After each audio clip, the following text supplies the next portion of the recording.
เขาเก็บเงินไว้ธนาคารไว้บ้านส่วนน้องธิดาเราน่ะเก็บไว้ในความทรงจำกับพ่อ เขาเก็บเงินไว้ธนาคารไว้บ้านส่วนน้องธิดาเราน่ะเก็บไว้ในความทรงจำกับพ่อ ผู้ใดอยากเก็บเงินได้ให้คิดและกระเฮ็ดแบบที่ด่าเล่าว่ามีอยู่มีกินแน่นอนถ้าแบบนี้แน่ใจบ่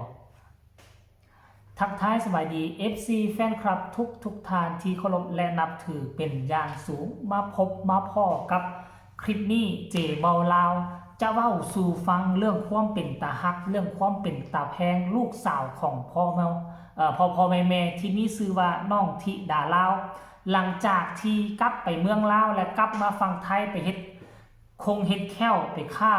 แค้วหมอกแค้วแมงกระเบิงสีหน้าท่าทางคือว่าใหญ่ขึ้นหน้าคือว่าปุ้งขึ้นเป็นเพราะหน้าเบ่งหน้าไข่ย้อนเจ็บแค้วแมงหรือว่าน้องตุ้ยขึ้นน้องใหญ่ขึ้นท่านผู้ชม FC แฟนคลับมื้อวานนี้ก็เดินทางเกือบเบิดมื้อแวะสวนสตรอเบอรี่แวะมองนี่มองหั่นสัวจะซอกหาที่พักสัวจะซอกหาบอนนอนได้ก็เอาสาดึกเอาสาดื่นเนาะทุกคืนเนาะพอผู้ก็ไล่สดไอ้เคก็เฮ็ดคลิปเฮ็ดข่าวหลายคนก็โพสต์เรื่องราวที่เดินทางมาแต่สำหรับน้องธิดาลาวอาบน้ำแล้วหรือยังกะบูเอาผ้าอาบน้ำพาดใส่บาแล้วก็ออกมาว่าคำคมดังที่ทุกคนได้เห็นในเบื้องต้นคลิปนั่นล่ะท่านผู้ชม FC แฟนคลับน้องธิดาลาวว่าหลายคนเขาก็มีเงินเก็บว่าซั่นเด้เขาก็เก็บเงินเก็บคำน้องธิดาลาวก็เก็บคือกันเก็บเอาไว้ในความทรงจำว่าซั่นเด้คิดได้จังใดเว้าแบบนี้แล้วก็สั้นๆแล้วก็หัวอยู่ท่านผู้ชม FC แฟนคลับเนาะอันนี้คือเรื่องราวเป็นตาฮักเรื่องราวเป็นตาแพงของน้องธิดาลาวนั่นเองก็บ่คิดบ่ฝันว่าคนอายุ11ปีแต่ว่าสามารถมีแนวคิดแบบนี้สามารถคิดได้แบบนี้ก็ถือว่าบ่ธรรมดาแล้วแนวความคิดความอ่านก็เป็นผู้รักผู้ใหญ่เกินอายุอานามนั่นเองท่านผู้ชมมื้อวานนี่ก็ม่วนกุ๊บการเดินทางของเขาเจ้าก็ได้แล้วมื้อเช้านี่ซะนะตื่นเช้ามาปึ๊บเนาะมื้อวานนี่ยังกินบ่อิ่มได้มื้อวานนี่ที่ดารากินบ่อิ่มอันน่ะสตรอเบอรี่นะจนว่ามาเห็นมื้อเช้านี่เห็นไอ้เคสีวิไลทายเอาลงตื่นมาปึ๊บแล้วก็แม่นซัดปั๊บว่าสเนปเพิ่นว่าน่ะเช้านี้ที่อุตรดิตถ์ว่าซั่นเด้โอ้ฮอดอุตรดิตถ์แล้วเนาะท่านผู้ชมเว้ยเห็นบ่ล่ะเมื่อ1ชั่วโมงว่าแต่ตื่นขึ้นมากินโลดหมากสตรอเบอรี่นี่ธิดาลาวว่าซั่นเด้โอ้ยเบิ่งแม่ทุกคนเนี่ยนี่เห็นบ่นี่นะนี่อันแนวของเพิ่นมักเนาะท่านผู้ชมเห็นบ่นี่เห็นบ่เป็นตาฮักเป็นตาแพงโอ้ยซูมให้ก่อนนี่เห็นบ่นี่เป็นตาฮักเป็นตาแพงส่วนสตรอเบอรี่ใส่น้อยอยากเอาน้องธิดาลาวไปเป็นพรีเซนเตอร์ให้เห็นบ่ทั้งกินทั้งทายทั้งเก็บโอ้ยก็ทึกคือโคมท่านผู้ใดได้ไปเป็นพรีเซนเตอร์นี่ก็จะได้ FC แฟนคลับทั้งฝั่งลาวนี่หลายขึ้นกว่าเก่าได้ส่วนสตรอเบอรี่ซุมเจ้าก็ได้เนาะท่านผู้ชมเว้ยอันนี้คือเนาะหลังจากที่น้องธิดาลาวเคลื่อนไหวแบบนั้นนะเห็นคลิปนั้นหลุดออกมาหลายคนก็ฮือฮา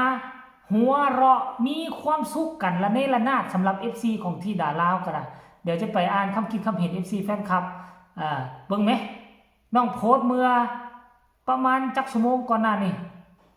12ชั่วโมงก่อนหน้าคนเข้ามากดไลค์ทะลุหรือบ่ 2,000 คนเข้ามากดไลค์ 2,000 แล้วนะทุกคนคนกดแชร์ก็33ครั้งมันคนกดแชร์39ครั้งคอมเมนต์นี่ก็เป็นร้อยกว่าคอมเมนต์ท่านผู้ชมโอ้ยอันนี้คนฟังลาวมาคอมเมนต์ว่าเข้าใจหาคำมาเว้าเนาะลิงน้อยว่าซั่นเด้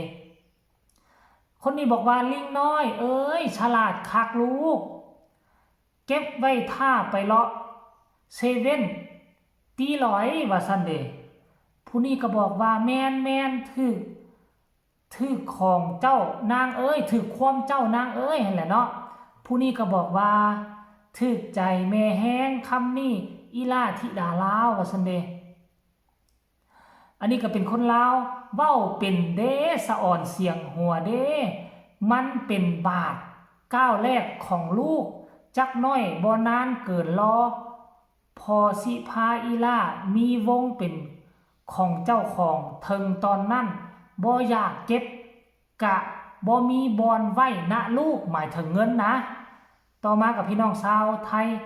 เงินหามาเพื่อใช้จ่ายซื้อกินสิ่งที่ตัวเองปลูกเองบ่ได้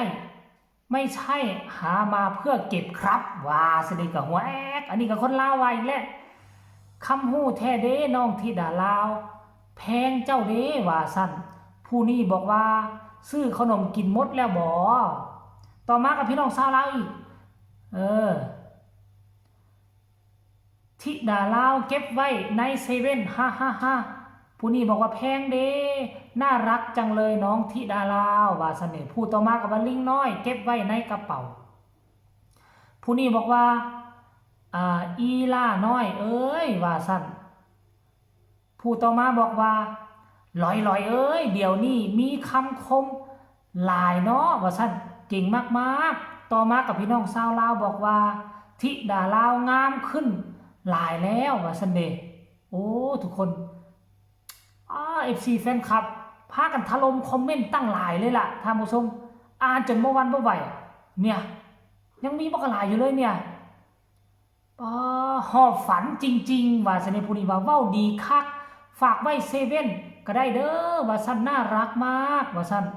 คนนี้บอกว่าสะอ่อนเสียงหัวเราะจังแมนเว้าคือแท้ลิงน้อยว่าซั่นยังอีกบ่กหลายเว้ยอีล่าเว้าถูกแมนแท้เอาสำหรับคำคิดคำเห็นก็เอาไว้ซ้ำนี่ก็แล้วกันก็ถือว่า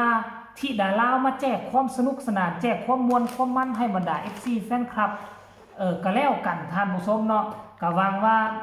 ทุกคนเห็นแล้วจะกดไลค์กดแชร์ให้น้องที่ดาลาวหลายๆกดแชร์เข้าไปให้ FC แฟนคลับผู้ที่ยังบ่ทันเห็นผู้ที่ยังบ่ทันฮู้กันเคลื่อนไหวของน้องที่ดาลาวลูกสาวของพ่อแม่อายุเพียงแต่11ปีก็มีความคิดความอ่านความสามารถขนาดนี้ก็คิดว่าน้องใหญ่น้องโตขึ้นมากะคงจะเป็นหน้าเป็นตาให้ครอบครัวกะคงจะเป็นผู้หนึ่งนะที่ให้ครอบครัวเพิ่งพาอาศัยได้นั่นเองท่านผู้ชม FC แฟนคลับสำหรับคลิปนี้ก็น่าจะฝากฝังเอาไว้ซ้ำนี้ก็แล้วกันฝากกดไลค์กดแชร์กดติดตามที่สำคัญอย่ากดข้ามโฆษณามีคำตำหนิติชมคำคิดคำเห็นคือแนวใดอยากส่งกำลังแห่งใจหาธิดาลาวก็สามารถคอมเมนต์มาทางใต้คอมเมนต์ก็แล้วกันพอกันใหม่ในคลิปหน้าลาท่านผู้ชมอีหลีละสบายดี